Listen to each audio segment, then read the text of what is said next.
Hello and welcome to this unique residency match season for 2020. My name is Neil Dunlap and I am the program director for the radiation oncology department at the University of Louisville.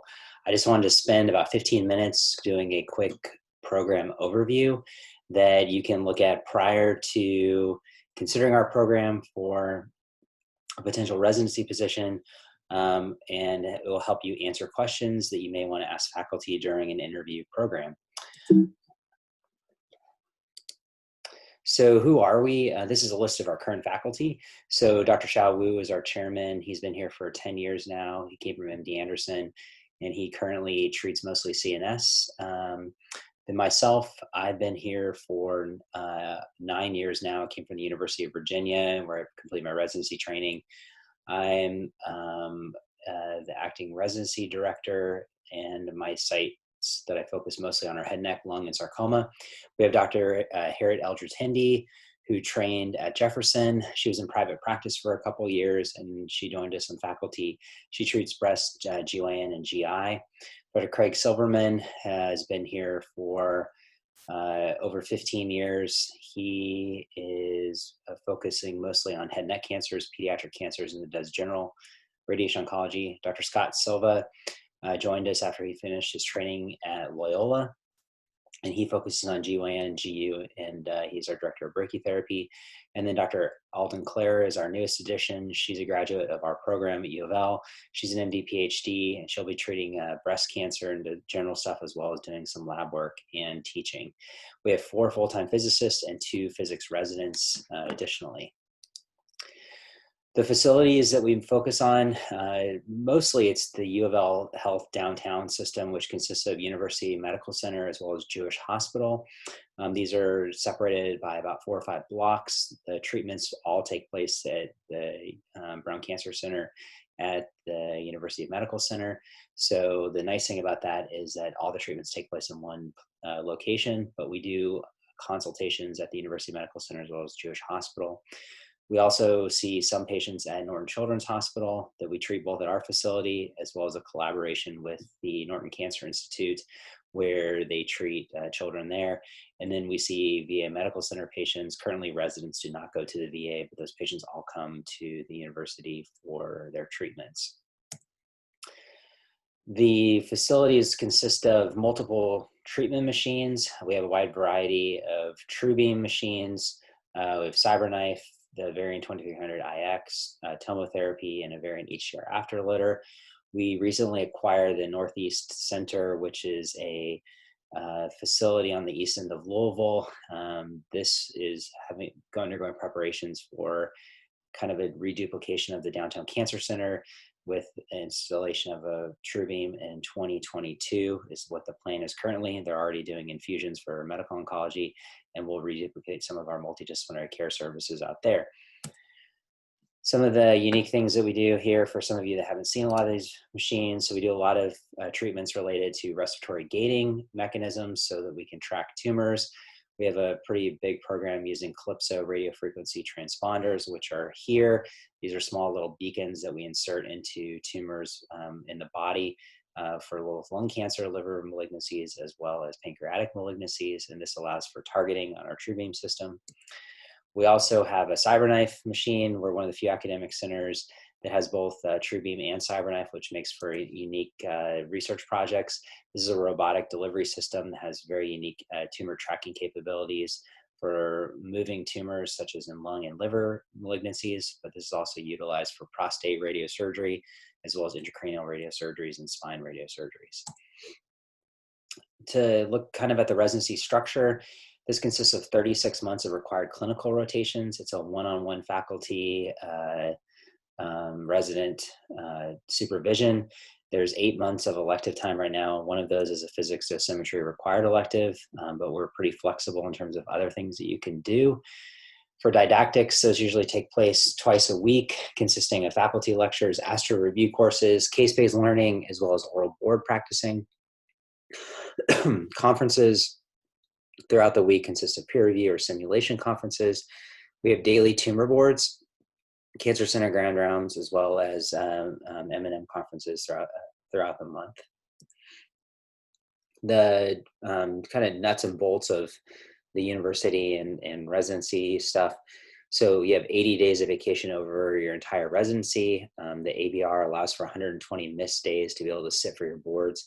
And that includes conferences, interviews, sick time, and vacation. The residents really manage their own schedule. I feel that you guys are adults, and so the residents kind of work out their own schedule.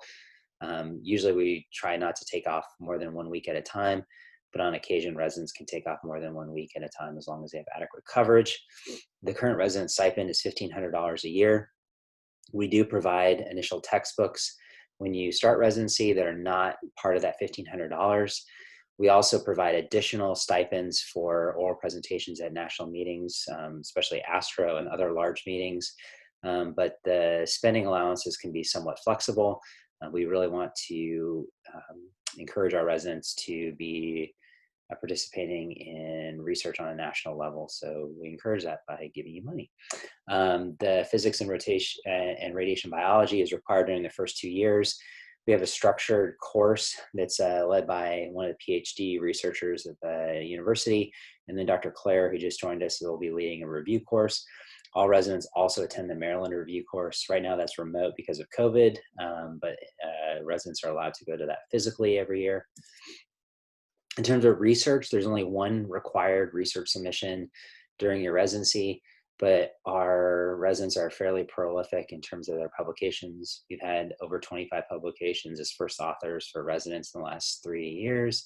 We've had $8,000 in travel grants awarded, and residents have presented at all different major national and international meetings. In terms of clinical trials, residents have written and initiated clinical trials. Some of these include adjuvant chemotherapy after SBRT for high-risk lung cancers. We have a rhinosinusitis for oropharynx cancer kind of study.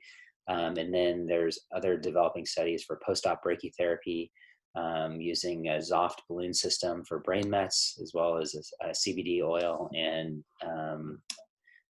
prevention of skin toxicity. Job placement, so it's still about a 50-50 academic private practice split. In the last 4 years or so, we've had residents go to MD Anderson and MGH Proton Fellowships, Ohio State University faculty positions, Loyola, Case Western. So we've had good representation in the academic fields. For multidisciplinary care, that's one unique feature that we have at our institution. I think a lot of places have this, but I really do enjoy the way that we structure our multidisciplinary clinics. These are site-specific, and the most robust ones at the university are the head and neck, breast, lung, and GI. These are conferences that are centered around a tumor board. You interact directly with medical oncologists and surgeons. A lot of times the team will see the patients together to formulate a treatment plan before that patient leaves the building. In terms of treatment machines, I mentioned that we're one of the few academic departments with both the TrueBeam and a CyberKnife system. We've also newly added a CT simulator, and we're in the process of installing a new HDR afterloader and hopefully replacing one of our older 2300iX machines with a new TrueBeam within the next calendar year. From a research standpoint, we have a lot of interesting research collaborations that residents have participated in. We have the Kentucky Clinical Trial Network, which is a group of all the hospital systems within the state of Kentucky that trials can be opened up within. And it's a common kind of IRB that's done through that. So there's that option. We have head and neck cancer research collaborations with the Cleveland Clinic, Moffitt Cancer Center, Ohio State, MD Anderson, et cetera, to do different database kind of analyses for head and neck cancers. We do a lot of bioimaging studies, which I'll talk about in a couple of minutes. We've looked at dysphagia models for head and neck cancer. We do rat radiation within the department to look at some of the muscles affecting swallowing. We have a lot of neuroimaging and radiosurgery protocols and studies open, and then we do industry collaboration specifically with Accuray, looking at CyberKnife and tomotherapy projects. This is some of the work we've done in terms of with imaging. We've done a lot of work looking at dynamic changes in the lung and specifically tensor strain, and these are tensor strain maps where we look at vectors of motion within the lung and how that may change with radiation to help us predict lung function using imaging modalities.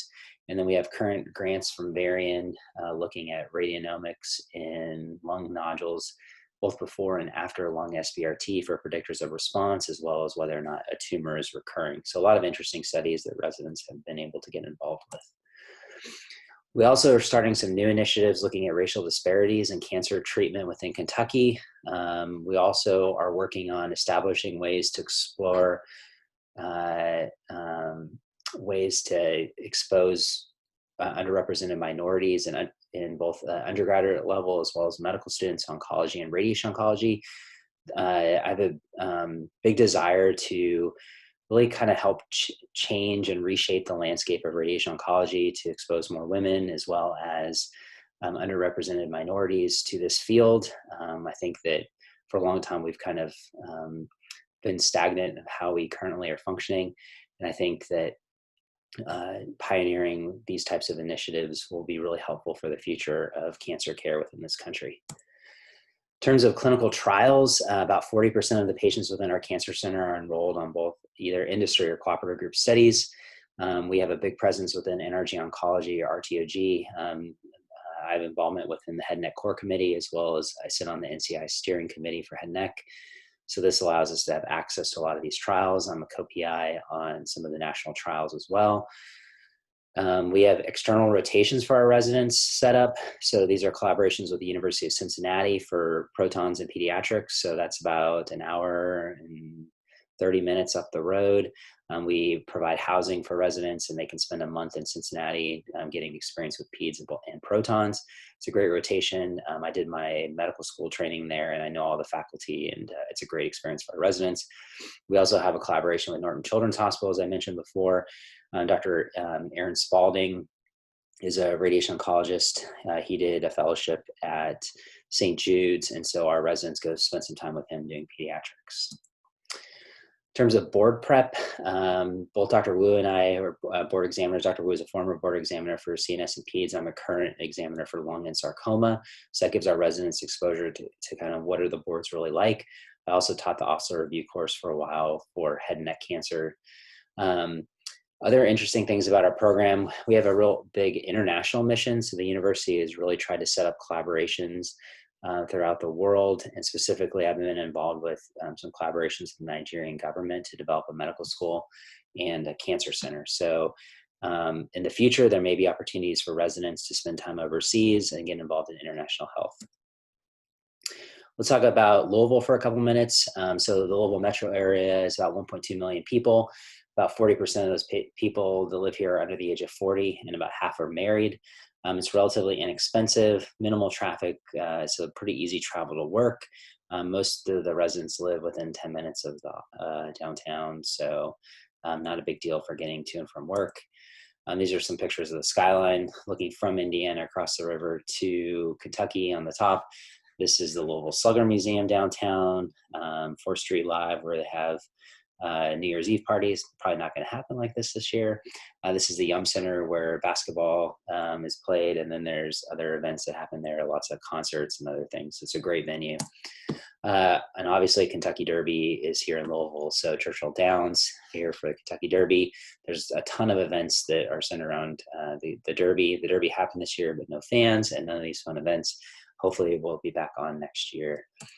And then finally, Louisville is a big scene for foodies, coffee lovers, and especially bourbon lovers. So this is a fun town to go out and spend time. I think this really provides a great backdrop for our residents to really develop close relationships and help each other through these 4 years. I think it's a really enjoyable time for most of our residents. So I'll stop there. I thank you for your time and thank you for considering our program. I look forward to seeing you sometime soon. Thanks.